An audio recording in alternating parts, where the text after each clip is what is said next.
telefishinka caalamiga ee Somali Channel uu hawlo shaqo ku tagay qaar kamid ah deegaanada hoos yimaada magaalada Sayrac ee xarunta gobolkaasi Salel ee waxaan u kurgalnay xaaladda guud ee deegaanadaasi oo ay saameysay abaar ba'ani iyo dadka deegaanadaasi ay nooga warbixiyeen abaarta ku dhacday xilligan iyagoona baaqo diray xukuumadda Somaliland in ay si degdeg ah u soo gurmadaan kaasina u soo caawiyaan waxaana deegaanadii aanu booqanay kamid ahaa deegaanka Fiqa Aadan deegaanka Sheekh Awaare iyo sidoo kale deegaanka Dahabdilaac waxaana kaasi ugu horeyntii nooga warbixiyay deegaanka Sheekh Awaare dadka ku nool gaar ahaan odayaasha iyo haweenka iyaga oo ka hadlay kuma jeclayna geeraan oo ka keetuuy meeshana joognay buliyada yar ka taagnay inaan ma jeclayn waxaana keentay abaar baraka abaareed baan marka inta yadii baraka ahayd halkan jeefnay ma ahayna waxa nagu soo qaxay oo nagu soo barakacay akabaabida amba deegaankii Sheekh Awaare ay xukuumayso oo dhan dadkii joogay ayay abaar ku dhacday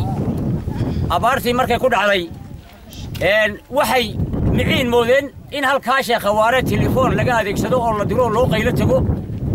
waxaan codsanaynaa marka horeysa Ilaahay baan baryaynaa baa ku dhacday halis buu ku jiraa haddii hay'adaha iyo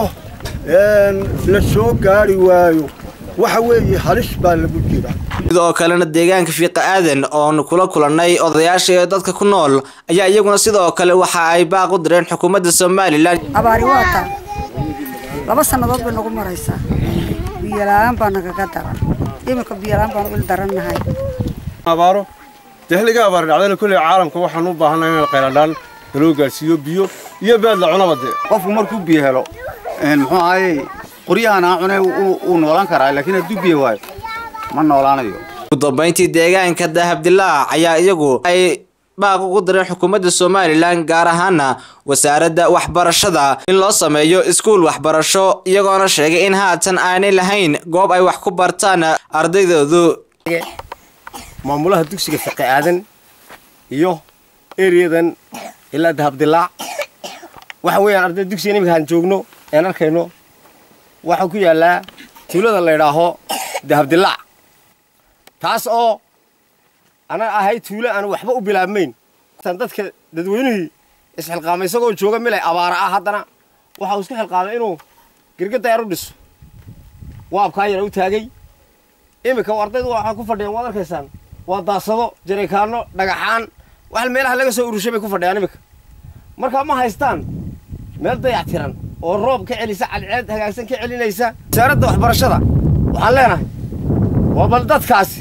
waa dadkii wadanka waynaad ogaataan una soo dadaashaan dee waxbarashadoodii sidii ay dadkaasi wax u dhigan lahayn dhow kala furi lahaayeen tuulo qaryo ku yaala in badan soo jiray daadiisu weyn tahay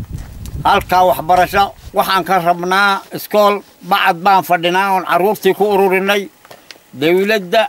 iyo wasaaradda waxbarashada waxaan ka doonaynaa iskool